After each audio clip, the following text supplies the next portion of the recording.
Hello friends, आप सभी का स्वागत है एक और नए वीडियो में। आज हम लोग डिस्कस करने जा रहे हैं बहुत इंपॉर्टेंट टॉपिक के बारे में। बिल्कुल ध्यान से आप लोग पढ़िएगा। वो टॉपिक है हमारा ट्रॉपिकल साइक्लोन के बारे में, ठीक है। तो साइक्लोन के बारे में हम लोग पिछले वीडियो में कि कैसे साइक्लोन जनरेट होता है उसको हम लोग समझ लिए। तो साइक्लोन के लिए हमें पता था कि हमें पता चला है वो देखने के बाद वीडियो कि लो प्रेशर एरिया के अराउंड कुछ कोरिली फोर्स के कारण जो हवाएं अट्रैक्ट होती हैं वो नॉर्दर्न हेमिस्फीयर में, सदर्न हेमिस्फीयर में क्लॉकवाइज एंटी क्लॉकवाइज होके लो प्रेशर एरिया के अराउंड से घूमते हुए वो ऊपर की तरफ मूव करती हैं। और जब इतनी तेज हवाएं मूव करती हैं और चारों तरफ से इतनी तेज हवाएं आती हैं किसी सरफेस की तरफ, किसी पॉइंट की तरफ, किसी जगह पे, तो बहुत तेज हवाओं की स्पीड बढ़ जाती है जिसके कारण साइक्लोन का जनरेशन शुरू होता है। ये तो बेसिकली हम लोग साइक्लोन के बारे में समझे थे कि साइक्लोन इस तरह थोड़ा बहुत मतलब बेसिक साइक्लोन इस तरह आता है, ठीक है। अब हम लोग देखे थे कि साइक्लोन को हम लोग को दो टाइप्स में पढ़ना था। एक हमारा ट्रॉपिकल साइक्लोन था, एक हमारा क्या था, टेम्परेट टेम्परेट साइक्लोन, ठीक है।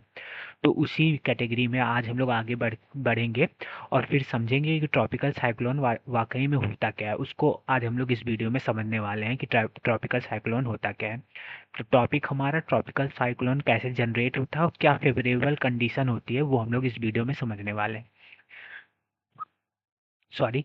तो जैसा कि आपको आप लोग जानते हैं, हम जब आपको बता देंगे कि कैसे जनरेट होता है तो आपको उसी के साथ साथ फेवरेबल कंडीशन भी समझ में आ जाएगा कि क्या फेवरेबल कंडीशन होगा तब हमारा ट्रॉपिकल साइक्लोन जनरेट होगा, ठीक है। तो यही दो टॉपिक आज इस वीडियो में हम लोग कवर करने वाले हैं। तो आशा करता हूँ इतना तो आपको समझ में आया होगा। तो अब चलिए शुरुआत करते हैं कि ट्रॉपिकल साइक्लोन जनरेट हमारा कैसे होता है। तो एक चीज़ आप लोग याद रखे रहिए कि ट्रॉपिकल साइक्लोन हमेशा सी के सरफेस पे जनरेट होता है। कहाँ जनरेट होता है? सी सरफेस पे। सी के सरफेस पे हमारा ट्रॉपिकल साइक्लोन जनरेट होता है जब सी सरफेस का टेम्परेचर अप्रॉक्स 25 डिग्री सेल्सियस से लेकर 27 डिग्री सेल्सियस का होता है। सी का सरफेस का टेम्परेचर, यानी कि ऐसा नहीं कि बस सरफेस के ऊपर का ही, मतलब काफ़ी डीप इनसाइड तक वही सेम टेम्परेचर होना चाहिए, 25 से लेकर 27 डिग्री सेल्सियस। तब वहाँ की जो सी सरफेस है वो गर्म मानी जाएगी। तब उस समय जो सराउंडिंग हवा है उसके अराउंड की, वो इस गर्म सी के सरफेस से वो कांटेक्ट में आके क्या होंगी, गर्म होंगी, जिससे यहाँ पे जो गर्म हवाएं हैं वो हल्की होके, जैसे कि आप लोग देख रहे हैं सराउंडिंग से हल्की होके गर्म हवाएं ऊपर की तरफ मूव होने की कोशिश कर रही हैं। तो यहाँ पे क्या जनरेट होगा? लो प्रेशर जनरेट होगा। इतना तो आपको क्लियर होगा, ठीक है। तो कोई भी गर्म हवा जो ऊपर की तरफ मूव करती हैं और जानते हैं किसी के सरफेस पे है तो ये गर्म हवाएं मॉइस्चर लेके ऊपर की तरफ मूव कर रही हैं। तो ये मॉइस्चर जब धीरे धीरे कंडेंस होगा, एडियाबैटिक कूलिंग होगा, ये सब आपको पता है। तो उससे हमारा क्लाउड का फॉर्मेशन होगा। तो सरफेस से करीब से ही क्लाउड का फॉर्मेशन शुरू होगा। और ये क्लाउड का फॉर्मेशन कुछ वर्टिकली डेवलप्ड होगा। ये क्लाउड का फॉर्मेशन क्या होगा? वर्टिकली डेवलप्ड होगा दोनों साइड से। तो आप पूछेंगे कि बीच में क्यों क्लाउड्स डेवलप नहीं हो रही हैं। तो बीच में क्लाउड्स इसलिए नहीं डेवलप हो रही है कि हवाएं हवाएं मैं आपको बार बार बताया, हवाएं कुछ इस तरह कोरिली फोर्स के इफेक्ट के कारण कुछ क्लॉकवाइज एंटी क्लॉकवाइज इस लो प्रेशर एरिया के पास जाके, सीधे वहीं से नहीं उठती, लो प्रेशर एरिया के पास जाके उसके जैसे करीब पहुंचने के लिए लगती हैं। तो उसके कोरिलिस फोर्स के कारण उन हवाओं का उसके करीब जाने से पहले ही वो सर्कुलर मोशन की तरफ, मतलब एंटी क्लॉकवाइज या क्लॉकवाइज घूम के ऊपर की तरफ उठ जाती है, जिसके कारण लो प्रेशर एरिया के अराउंड यहाँ पे अभी हम लोग देखेंगे कि काम जोन होता है। यहाँ पे उतनी हवाएं नहीं होती है एज ए कंपेरिजन ऑफ बगल बगल, ठीक है। तो इसीलिए हमारा क्लाउड का फॉर्मेशन वर्टिकली हमारा लो प्रेशर एरिया के थोड़ा सा बगल बगल होता है। तो कुछ इस तरह क्लाउड का फॉर्मेशन होता है, हवाएं यहाँ से ऊपर होती रहती हैं। तो हवाएं जब यहाँ से क्लाउड का फॉर्मेशन करके ऊपर उठती हैं तो जितना, जैसा कि आपको पता है कि एडियाबेटिक कूलिंग जब होता है तो लेटेंट हीट रिलीज होता है, लेकिन हमें वो दिखता नहीं। वो सिस्टम में ही उस लेटेंट हीट को यूज करके क्लाउड का और वर्टिकली उसको डेवलप करती है, इसीलिए ये वर्टिकली डेवलप्ड क्लाउड है। तो साइक्लोन का जब भी फॉर्मेशन होगा, यानी कि ट्रॉपिकल साइक्लोन जब भी होगा, तो उसमें कौन सी क्लाउड एसोसिएट रहेगी आप लोग को याद रखना है, वो क्यूमुलो निम्बस क्लाउड होगी। ऐसी क्लाउड जो वर्टिकली डेवलप्ड करती है, ठीक है। तो ये साइक्लोन इतना विकराल क्यों होता है वो कैसे हम लोग समझेंगे। तो क्लाउड का आप लोग देख ले कि क्लाउड का डेवलपमेंट हुआ, ठीक है। तब जब क्लाउड का डेवलपमेंट होगा तो हवाएं ये ट्रोपोपॉज से जाके टकरा के कुछ हवाएं इधर जाएंगी, कुछ हवाएं इधर जाएंगी, और कुछ वही हवाएं कुछ नीचे की तरफ आएंगी। लेकिन अभी हम लोग देखेंगे कि ये जो लो प्रेशर एरिया का ये जो जोन है इसको हम लोग काम जोन कहते हैं और आई ऑफ साइक्लोन कहते हैं। यहाँ उतनी हवाएं नहीं नीचे की तरफ गिरती, इसीलिए यहाँ पे इसको सी के सरफेस पे इस लो प्रेशर को ख़त्म करने का कोई तरीका नहीं है। आप लोग याद रखे रहिए, हम लोग जब थंडर स्टॉर्म को देखे थे तो बरसात होने के कारण ये लो प्रेशर डिस्ट्रॉय हो जाता था, जिसके कारण थंडर स्टॉर्म खत्म होता था। लेकिन ऐसा साइक्लोन, ट्रॉपिकल साइक्लोन में नहीं होगा, ये उतनी हवाएं नीचे नहीं आएंगी जिससे ये हमारा क्या हो, लो प्रेशर खत्म हो जाए। तो ये जब हवाएं यहाँ से सारी हवाएं ऊपर की तरफ मूव करेंगी, और जितना मॉइस्चर होगा उतना ये हवाएं और ऊपर की तरफ मूव होने की कोशिश करेंगी लेटेंट हीट के कारण। तो जितना नीचे से हवाएं ऊपर की तरफ मूव होंगी तो नीचे आप लोग मान सकते हैं कि यहाँ पे एक वैक्यूम क्रिएट हो जाएगा, यानी कि समझ सकते हैं कि हवाएं यहाँ पे कम होंगी। तो सराउंडिंग से काफ़ी तेज स्पीड से क्या आएंगी, हवाएं आएंगी, और यहाँ ये लो प्रेशर जो एरिया है ये इंटेंसिफाई हो जाएगा, और जो सराउंडिंग से बहुत तेज हवाएं आएंगी जिसके कारण ये जब ऊपर सर्कुलर मोशन की तरह मतलब क्लॉकवाइज एंटी क्लॉकवाइज करके ऊपर की तरफ मूव करेंगे, तभी हमारा जनरेशन होता है ट्रॉपिकल साइक्लोन का। अब कुछ बेसिक टर्मोलॉजी है जो आपको याद रखनी है। जहाँ लो प्रेशर बहुत इंटेंसिफाई हो जाता है, इस एरिया को हम लोग क्या कहते हैं, इस एरिया को हम लोग बोलते हैं आई ऑफ साइक्लोन, यानी कि जहाँ लो प्रेशर जनरेट होता है उसको आई ऑफ साइक्लोन कहते हैं। आप लोग को याद रखना है ये काम और स्टेबल कंडीशन होता है, काम और स्टेबल जोन होता है। आई ऑफ साइक्लोन का जो जोन होता है वो काम एंड स्टेबल होता है। और ये क्लाउड जो इधर इधर जब डेवलप होता है, जो पीले एरिया से मतलब पीले कलर से जो मैं आपको इंडिकेट किया हूँ, ये आई ऑफ वॉल है, यानी कि आई वॉल इसको बोलते हैं। साइक्लोन का आई वॉल अगर कोई पूछे क्या होता है तो आप यही इंडिकेट करेंगे कि जिस बगल वाला ये, जैसे कि मैं आपको इस पीले कलर से वो इंडिकेट किया हूँ, और ये बहुत डिस्ट्रक्शन वाला जोन होता है, डिस्ट्रक्शन वाला जोन होता है। तो सी सरफेस पे पहला चीज़ हमें ये याद रखना है कि ट्रॉपिकल साइक्लोन जो है वो हमारा सी सरफेस पे क्रिएट होता है जब लो प्रेशर वहाँ जनरेट होता है। लो प्रेशर तभी जनरेट होगा जब सी का सरफेस का टेम्परेचर 25 डिग्री सेल्सियस से लेके 27 डिग्री सेल्सियस तक होगा। तो जैसा कि आपको पता है कि सी के सरफेस पे होने वाला ये ट्रॉपिकल साइक्लोन जनरेट होता है जब मॉइस्ट हवा राइज होती है, एडियाबैटिक कूलिंग होता है, उसके कारण कंडेंसेशन होता है और क्लाउड का जनरेशन होता है।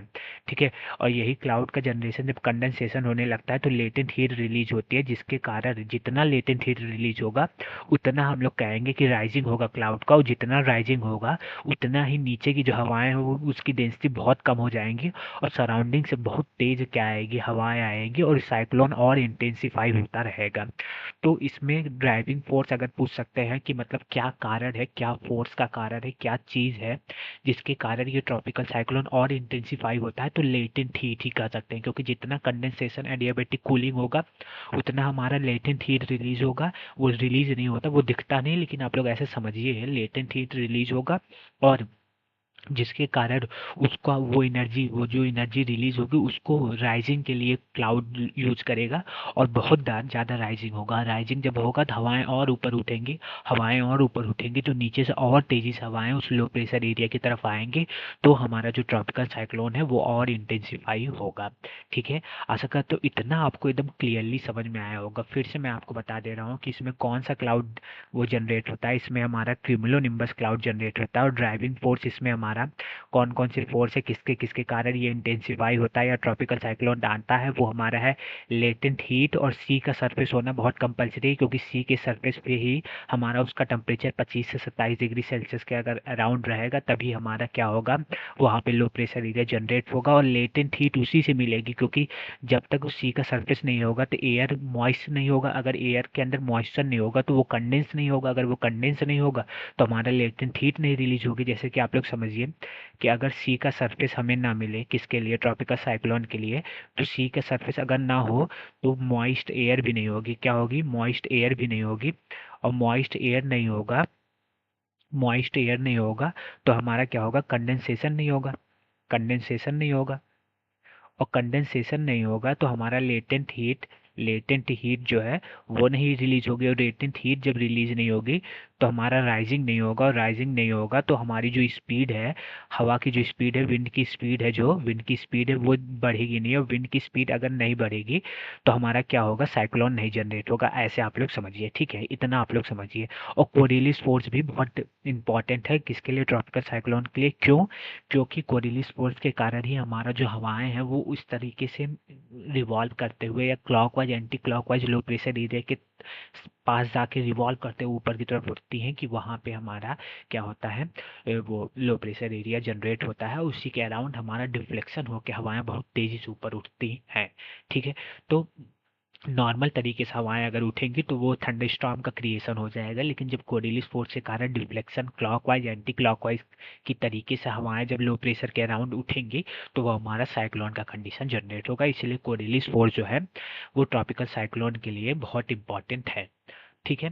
तो अब फिर एक चीज़ और भी समझ लेते हैं हम लोग, कि जो साइक्लोन है, अगर वो साइक्लोन आता है तो क्या होता है, ये बेसिकली इसको समझ लेते हैं। तो साइक्लोन आता है तो विंड की स्पीड जो सराउंडिंग, मतलब उसके अगल बगल की जहाँ साइक्लोन अगर आने की कंडीशन जनरेट होती है तो उसके सराउंडिंग विंड की स्पीड बहुत बढ़ जाती है, लगभग 300 किलोमीटर पर आवर हो जाती है। और वहाँ पे क्या होता है, क्यूमुलोनिम्बस क्लाउड का जनरेशन होता है और थंडर स्टॉर्मिंग रेनफॉल होता है, यानी कि थंडर स्टॉर्म के साथ रेनफॉल होता है। इसको हम लोग साइक्लोनिक रेनफॉल भी बोल सकते हैं, जैसा कि हम लोग शुरू किए थे। और स्टॉर्म सर्ज होता है, यानी कि ये भी आप लोग समझ लीजिए। अभी मैं आपको बताऊंगा कि ये भी आप लोग समझिए कि ये जैसे जैसे आप लोग यहाँ देख ले, यहाँ की क्लाउड क्लाउड का जनरेशन यहाँ हो गया। और ये भी आप लोग याद रखिए कि ये जो है, क्या बोलते हैं, लो प्रेशर एरिया और सराउंडिंग जो हवाएं ऊपर उठ रही हैं, ये आगे की तरफ मूव करती हैं। ये आगे की तरफ जो मूव करेंगे, अभी हम लोग देखेंगे क्यों मूव करेंगी। क्योंकि ये जो है, ये मैं आपको बताया था कि ट्रॉपिकल साइक्लोन 5 डिग्री नॉर्थ से लेके 30 डिग्री नॉर्थ और 5 डिग्री साउथ से लेके 30 डिग्री साउथ के बीच में जनरेट होती है सी के सरफेस पे। ठीक है। और ये सी के सरफेस पे जनरेट होती है, तो आप लोग को अगर याद होगा तो यही जो लैटिट्यूड मैं आपको बता रहा हूँ जहाँ ट्रॉपिकल साइक्लोन पाई जाती है, वहाँ हमारा ट्रेड विंड भी चलती है। ट्रेड विंड सरफेस के करीब चलती है, जिसके कारण ये ट्रॉपिकल साइक्लोन का हमारा मूवमेंट, ट्रेड विंड ईस्टर्ली है तो वो ईस्ट से वेस्ट की तरफ मूव करती है। तो इस कंपैरिजन में भी हम लोग समझेंगे तो ये जो हमारा ट्रॉपिकल साइक्लोन है, ये हवाएं घूमते घूमते ये सी की सरफेस से लेकर लैंड की सरफेस पे आ जाती हैं, क्योंकि ये ईस्ट से वेस्ट की तरफ मूव करती हैं, किसके इन्फ्लुएंस में, ट्रेड विंड के इन्फ्लुएंस में।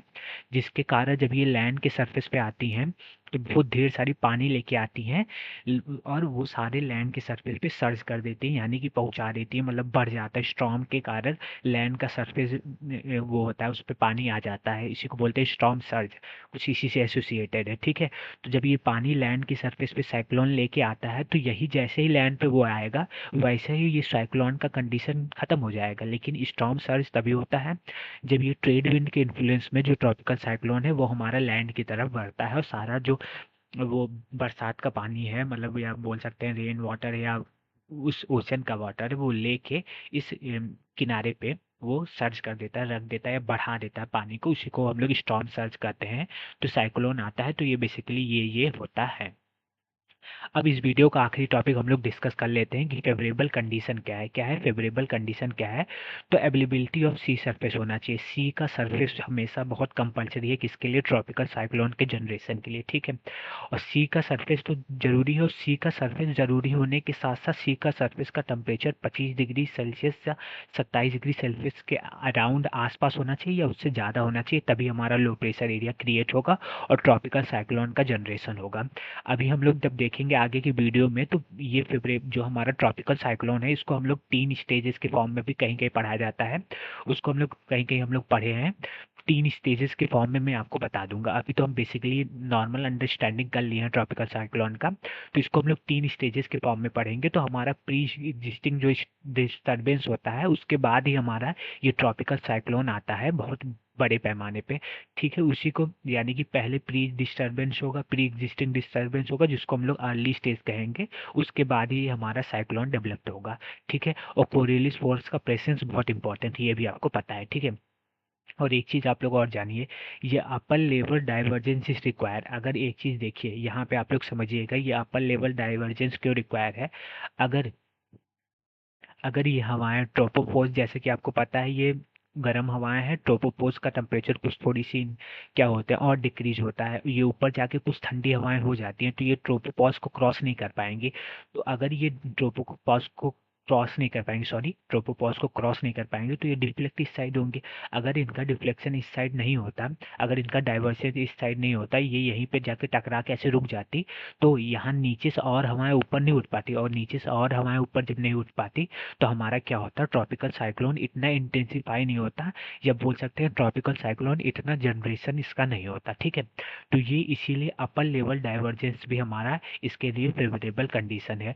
लो वर्टिकल विंड शेयर होना चाहिए इसके लिए, यानी कि विंड शेयर का मतलब होता है difference between velocity of two wind, यानी कि दो विंड की वेलोसिटी में डिफरेंस होना चाहिए। मैं आपको बता रहा हूँ, यहाँ पे आप लोग देखिए कि जैसा कि मैं आपको बताया कि 5 डिग्री नॉर्थ से लेके 30 डिग्री नॉर्थ और 5 डिग्री साउथ से लेके हमारा 30 डिग्री साउथ तक ये हमारा ट्रॉपिकल साइक्लोन पाया जाता है, ट्रॉपिकल साइक्लोन पाया जाता है। आपका एक सवाल होना चाहिए था कि ये 0 से लेके 5 डिग्री तक क्यों नहीं पाया जाता, क्योंकि क्योंकि 0 से लेके 5 डिग्री तक इसलिए नहीं पाया जाता क्योंकि इसके अराउंड, या बोल सकते हैं चलिए ये 0 से 5 नहीं मानिए, अगर वो तो इक्वेटर पे क्योंकि कोई रिलीज फोर्स नहीं होता इसलिए ट्रॉपिकल साइक्लोन जनरेट नहीं होता।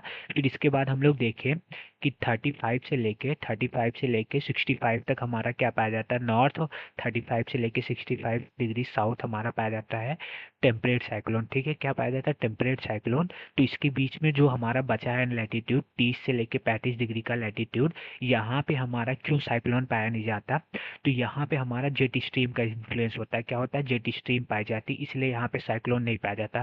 क्योंकि जैसे जैसे हवाएं ऊपर उठती हैं वो क्लाउड का फॉर्मेशन करती है, तो अपर ट्रोपोस्फियर में ये पाया जाने वाला जो जेट स्ट्रीम है वो इन क्लाउड का फॉर्मेशन होने नहीं देता, और जिसके कारण हमारा ट्रॉपिकल साइक्लोन का कंडीशन जनरेट नहीं होता। तो इसीलिए बोला जाता है कि ये जो क्लाउड का फॉर्मेशन हम लोग देखे अभी, जैसा कि मैं वहाँ आपको दिखा रहा था क्लाउड का फॉर्मेशन, ये अगर ऊपर से जेट स्ट्रीम हमारी चल रही है उसकी स्पीड 300 किलोमीटर पर घंटे की इसकी स्पीड है, और नीचे से जो हवाएं आ रही है यहाँ पे ऊपर उठ रही हैं उसकी जो स्पीड है वो 60 किलोमीटर पर घंटा की है। तो आप लोग सोचिए ये इसकी स्पीड उसके कंपैरिजन में कम है, तो इसके और इसके बीच का डिफरेंस कितना है, इसके इसके बीच का डिफरेंस है 240 किलोमीटर पर आवर। और ये दो विंड है, ये एक जेट स्ट्रीम है, ये एक नीचे से नीचे वाला जो विंड जो लो प्रेशर के अलोंग क्या अट्रैक्ट हो रहा है, इन दोनों के बीच में डिफरेंसेस ज़्यादा है, यानी कि जो वर्टिकल विंड शेयर है, वर्टिकल विंड शेयर यानी कि वर्टिकल विंड का जो डिफरेंस है वो ज़्यादा है, तो यहाँ पे हमारा क्या बोलते हैं क्लाउड का फॉर्मेशन नहीं होगा, और ट्रॉपिकल जेट स्ट्रीम का क्या होगा, क्रिएशन नहीं होगा। अगर इन दोनों के बीच में, अगर नीचे भी हमारा 300 किलोमीटर प्रति घंटा की स्पीड से हवाएं चल रही हैं, तो ये ऊपर जाती रहेंगी और क्लाउड का फॉर्मेशन करती रहेंगी, क्योंकि ये उतनी ही स्पीड से जा रही है जितनी स्पीड से यहाँ पे जेट स्ट्रीम चल रही है, तो बराबर ये जाएगी। थोड़ा सा अगर उसको बहा के लिए चला भी जाएगा क्लाउड को, तो ये उतने ही स्पीड से क्लाउड को क्रिएट कर देंगे। तो इसीलिए इसके और इसके बीच में जितना कम हमारा विंड का डिफरेंस होगा, विंड की स्पीड का, उतना ही हमारा क्या होगा, ये फेवरेबल कंडीशन होगा किसके लिए, ट्रॉपिकल साइक्लोन के क्रिएशन के लिए। तो लो वर्टिकल विंड शेयर चाहिए। आशा करता हूँ ये भी आपको पॉइंट समझ में आया होगा। तो इतना ही रहा इस वीडियो में। हम लोग अच्छे से डिटेल तरीके से ट्रॉपिकल साइक्लोन कैसे क्रिएशन होता है और क्या क्या फेवरेबल कंडीशन होता है, इस वीडियो में हम लोग कम्प्लीटली डिस्कस किए हैं उसके बारे में। ठीक है, तो आशा करता हूँ कि आपको वीडियो अच्छा लगा होगा, तो कमेंट करके ज़रूर बताइएगा, और थोड़ा भी कन्फ्यूजन हो तो ज़रूर कमेंट करिएगा और पूछिएगा, मैं ज़रूर आपको रिप्लाई करूँगा। ठीक है, तो ज़्यादा से ज़्यादा अपने दोस्तों के साथ इस वीडियो को शेयर करिए और चैनल को सब्सक्राइब भी करिए। धन्यवाद।